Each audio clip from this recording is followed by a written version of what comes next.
नमस्कार मंडळी, मी आहे अश्विनी आणि तुमचं स्वागत करते माझ्या नवीन रेसिपीमध्ये। तर आज आपण बघणार आहोत एकदम मस्त आणि झटपटीत एकदम क्रंची जे आपले सँडविच आहे त्याची रेसिपी बघणार आहोत आपण। आता सर्वप्रथम मी त्याच्यासाठी चटणी बनवणार आहे। आता इथे एक मी मिक्सरचं छोटं भांडं घेतलंय, त्यामध्ये थोडासा बर्फाचा तुकडा टाकलाय, त्यानंतर स्वच्छ धुवून घेतलेली कोथिंबीर टाकलेली आहे, जेणेकरून आपल्याला बर्फाचा तुकडा यासाठी टाकायचा आहे की आपल्या चटणीचा कलर चेंज होऊ नये, एकदम मस्त हिरवीगार चटणी दिसावी त्यासाठी टाकायचं आहे। त्याचसोबत मी त्यामध्ये टाकलेले आहेत पुदिन्याची पाने आणि ही जी 2-3 हिरव्या मिरच्या घेतलेल्या आहेत, ह्या फारच कमी तिखट आहे, पण आपल्याला ही चटणी एकदम तिखटच नाही करायची, त्यामुळे मी ह्या मिरच्या घेतलेल्या आहेत। तुम्हाला तिखट आवडत असेल तर तुम्ही तिखटवाल्या मिरच्या ॲड करू शकता। आणि 2 पाकळ्या मी लसणाच्या घेतलेल्या आहेत। आणि ही जी डाळ आहे ही भाजलेली तळलेली जी डाळ असते पोह्यांमध्ये आपण यूज करतो ती डाळ घेतलेली आहे। आणि अर्धा चमचा नमक घेतलेला आहे, मीठ जे आपल्याला चवीनुसार ॲड करायचे, आणि 1 चमचा मी साखर घातलेली आहे। आता तुम्ही म्हणाल साखर का, पण आणि एकदम छान हिरवीगार चटणी आपली तयार आहे, जी आपण सँडविच सोबत किंवा पराठा सोबत किंवा कशाही सोबत खाऊ शकता। इतकी टेस्टी आणि मस्त बनते, तुम्ही पण नक्की ट्राय करून बघा।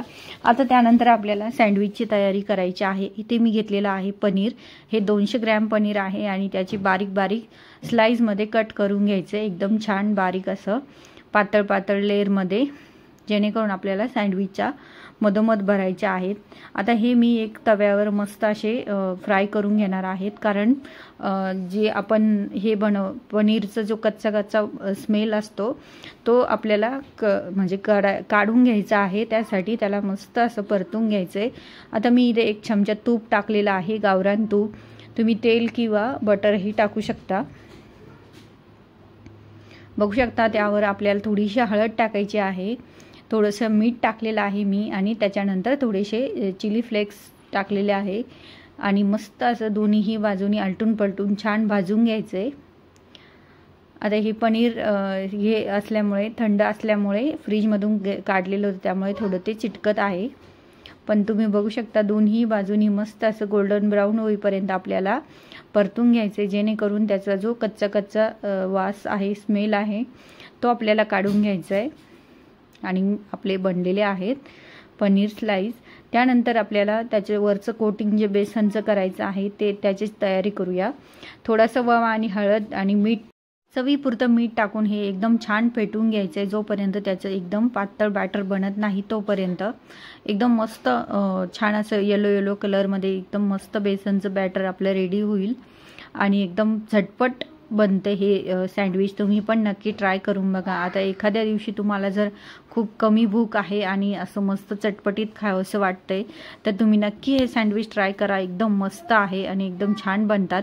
आता इथे मी नो मैदा वाला जे आपलं सँडविच आहे ते घेतलेले आहे। ब्रेड तुम्ही कुठलेही ब्रेड घेऊ शकता, ब्राऊन ब्रेड पण यूज करू शकता किंवा व्हाईट ब्रेड पण यूज करू शकता। आता मी इथे ब्रेड घेतलेले आहे आणि त्याला सगळ्या बाजूनी मस्त अशी हिरवी चटणी आपली लावून घेतलेली आहे। आता तुम्ही बघू शकता बर्फ टाकल्यामुळे आपल्या चटणीचा कलर अजिबातच चेंज झालेला नाही, एकदम मस्त ग्रीन कलर आलेला आहे आपल्या सँडविचच्या चटणीला।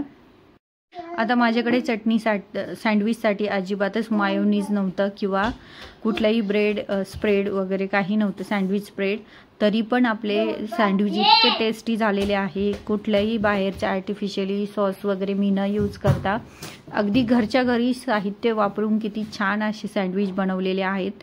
तुम्ही पण नक्की ट्राय करा आणि तुम्हाला रेसिपी नक्कीच आवडेल। आणि मैत्रिणींनो, रेसिपी आवडल्यास प्लीज लाईक, शेअर आणि सबस्क्राईब करायला मात्र विसरू नका। आणि हे आपल्याला मस्त असे पनीरचे स्लाइड ठेवून घेतल्या, त्यानंतर आपल्याला चीजच्या स्लाइड ठेवून घ्यायच्या आहेत, एकदम मस्त हे सगळे कवर करून घ्यायचे आणि असं दाबून मस्त असं सेट करून घ्यायचे आपले सँडविच। आता माझ्याकडे सँडविच मेकर पण आहे, पण मला असं तव्यावर भाजलेले एकदम खरपूस भाजलेलेच आवडतात सँडविच, त्यामुळे मी नेहमी तव्यावरच भाजते। आणि हे एकदम मस्त दाबून त्याला सेट करून घ्या, तोपर्यंत आपला तवा पण छान असं तापलेला आहे। पॅनवर मी बनवणार आहेत आणि 4ही बाजूनी मस्त कट करून घ्या, कारण जेणेकरून आपल्याला ते बेसन पिठाच्या जी ग्रेव्ही बनवलेली आहे त्याच्यामध्ये ॲड करून मस्त भाजून घ्यायचे क्रिस्पी होईपर्यंत. आता तुम्ही हेच ब्रेड मस्त असे तळून पण घेऊ शकता, पण ते जास्त ऑइली होईल. माझ्या हस्बंडला काही ऑइली खायचं नव्हतं, म्हणून मी असे छान असे तव्यावरच मस्त भाजून घेतलेले आहे. तुम्ही हे मस्त तळून पण घेऊ शकता, ते पण फार छान लागतात. जे आजकाल बाहेर मार्केटमध्ये मिळतात ब्रेड पकोडे सेम तसेच आहे, तशीच टेस्ट लागते. पण आपण इथे घरच्या घरी साहित्यात आणि एकदम हेल्दी असे बनवणार आहोत, त्यामुळे कुठलेही मी त्यामध्ये सॉस वगैरे काही ॲड केलेलं नाही आहे. बघू शकता इतके सुंदर आपला कलर आणि त्याचं स्ट्रक्चर बघा किती सुंदर आलेलं आहे. आणि मैत्रिणींनो खायलाही तितकेच भन्नाट झालेले आहे. तुम्ही पण नक्की ट्राय करा. आता हर टाइम सिंपल व्हेजवाले सँडविच जे आपण खाऊन खाऊन कंटाळलो असेल तर असे काहीतरी नवीन पण करू शकता आपण. आणि नक्कीच तुम्हाला माझी ही रेसिपी आवडणार. त्यासाठी मला तव्यावर एकदम कमी गॅसवर दोन्ही बाजूनी गोल्डन ब्राऊन होईपर्यंत, एकदम क्रंची होईपर्यंत, आपल्याला क्रिस्पी होईपर्यंत भाजून घ्यायचे. आणि आय होप सो मैत्रिणींनो तुम्हाला हा व्हिडिओ नक्कीच आवडला असेल. त्यासाठी प्लीज माझ्या व्हिडिओला लाईक, शेअर आणि कमेंट करायला मात्र विसरू नका. बाय.